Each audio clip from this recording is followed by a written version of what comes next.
Bonjour à tous, comment allez-vous? Aujourd'hui on se retrouve pour, j'allais encore dire pour une vidéo un peu particulière, mais chaque vidéo est un peu particulière.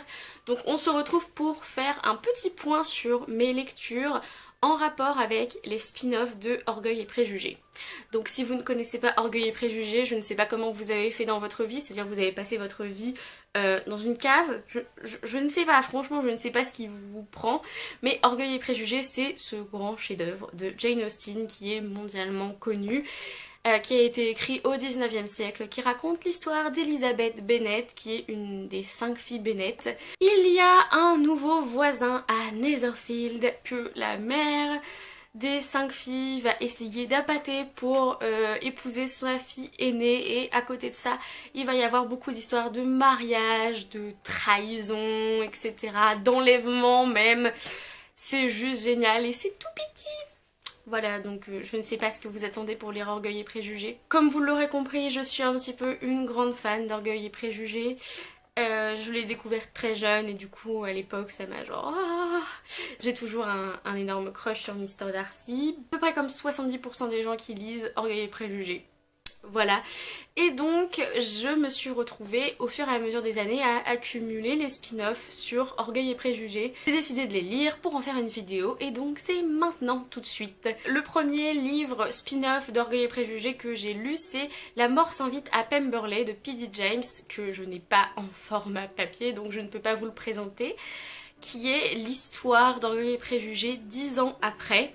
Donc on suit les personnages 10 ans après, quand ils ont des enfants, quand ils sont établis. Elisabeth et Darcy sont mariés. Et évidemment, voilà, je viens de vous spoiler tout Orgueil et Préjugés, mais on s'en doute un petit peu. Ce qui est important, c'est le chemin qu'ils parcourent en fait, intérieurement.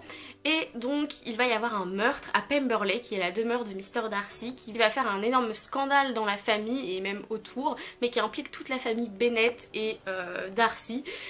C'était vraiment pas mal au niveau de l'histoire, mais l'écriture était beaucoup trop longue. Je vous conseille pas le livre en fait. Par contre je vous conseille énormément la série qui a été adaptée par la BBC de ce livre, qui est absolument géniale. J'ai commencé par regarder la série et elle est juste tellement extraordinaire que c'est peut-être pour ça que j'ai beaucoup moins aimé le livre. Mais comme toujours, pour moi BBC c'est gage de qualité et ils ont très bien adapté le livre. Ils ont très bien retrouvé les caractéristiques de Darcy, les caractéristiques d'Elisabeth. J'ai beaucoup aimé les retrouver dans une relation beaucoup plus intime, beaucoup plus, voilà, ils sont mariés. J'ai beaucoup aimé aussi le fait qu'il se soit un petit peu un thriller, mystère, etc. en rapport avec l'univers d'Orgueil et Préjugés, parce que de base c'est vraiment pas ça ce livre.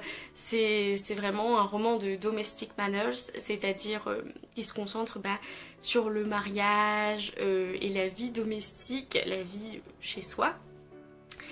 Et là c'était vraiment un petit peu en dehors des sentiers battus des réécritures de Jane Austen, et j'ai vraiment pas mal aimé. Ensuite j'ai lu le fameux, l'unique Orgueil et Préjugés et Zombies de Seth Graham Smith et donc Jane Austen. Et contre toute attente, j'ai vraiment beaucoup aimé. Ouais, j'ai regardé 30 minutes du film et je me suis arraché les yeux littéralement, et donc je n'ai pas pu continuer à regarder le film, que je ne vous conseille pas du coup. Mais le livre est vraiment sympa puisque c'est toujours la même histoire d'Orgueil et Préjugés, mot pour mot presque, sauf que l'auteur a incorporé des zombies dedans, c'est-à-dire que les sœurs Bennet sont des tueuses de zombies. Et il y a notamment une scène qui m'a fait mourir de rire et que j'ai trouvé qui était vraiment sympa, c'est la scène où Darcy demande Elisabeth pour la première fois en mariage. Ce sont tous les deux de grands guerriers et donc ça finit en pugilat où ils se balancent contre les murs, etc. Et c'est tellement drôle en fait et tellement cool en même temps. Franchement j'ai vraiment bien aimé la valeur ajoutée qu'il y avait avec tout ce côté zombie, un peu spooky, surnaturel. C'était vraiment très très sympa. Et je ne m'y attendais pas. Et enfin le dernier livre que j'ai à vous présenter, c'est Une saison à Longbourn de Joe Baker, qui est l'histoire d'Orgueil et Préjugés racontée par les domestiques qui vivent dans la maison des Bennet. J'aurais pas pensé de moi-même, mais c'est vrai que, enfin, les domestiques, ils sont là, on le sait, mais on les voit quasiment jamais. Et donc c'est l'histoire de ils sont 5 domestiques. au bout d'un moment, et c'est leurs histoires d'amour et les histoires des mains calleuses et d'aller faire la lessive toute la journée et de devoir supporter toutes les conneries que les Bennett leur font vivre. Et c'est vrai que ça donne un autre éclairage de Orgueil et Préjugés, parce que bah là c'est pas des nobles quoi. Ils te disent ouais mais ce qu'ils nous demandent de faire bah c'est chaud quoi.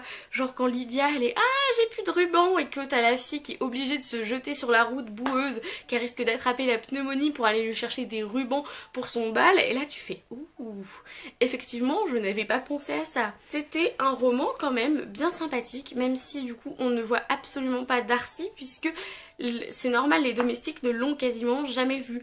Donc on a vraiment une plongée dans la vie domestique, la vie privée des Bennett, mais effectivement on voit quasiment personne autour.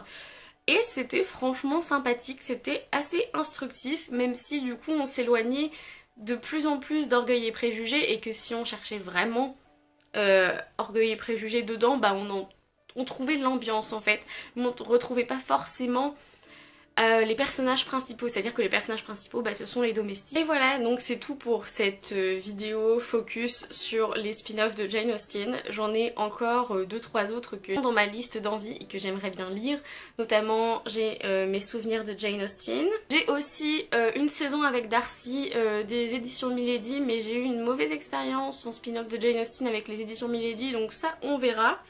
Et j'ai aussi, y a la conquête de Mr. Darcy, il y a Orgueil et Préjugés, Lydie et Darcy aujourd'hui comme hier, qui est plus une adaptation très très moderne, genre 21e siècle d'Orgueil et Préjugés.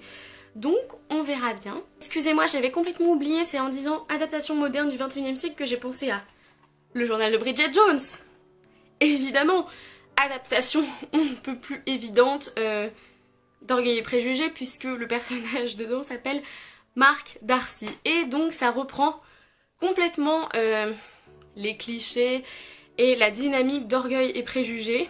Du coup je dirais que Hugh Grant du coup c'est Mr. Wickham et que Colin Firth c'est Mr. Darcy, ça paraît assez logique. Et donc on a Lydie qui est légèrement, même beaucoup changée en fait. Mais pourquoi pas, voilà, je pense que ça peut être considéré comme une adaptation de Jane Austen, un spin-off d'Orgueil et Préjugés. Et vu que c'est un spin-off que j'ai vraiment beaucoup aimé, où je ris à chaque fois et que j'aime vraiment beaucoup, bah j'avais aussi envie de vous le présenter.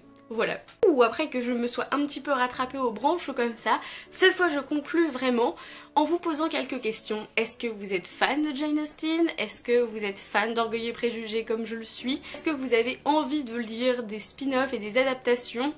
Voilà, dites-moi tout, je suis très curieuse. En attendant une prochaine vidéo, lisez bien, amusez-vous avec vos lectures et bisous!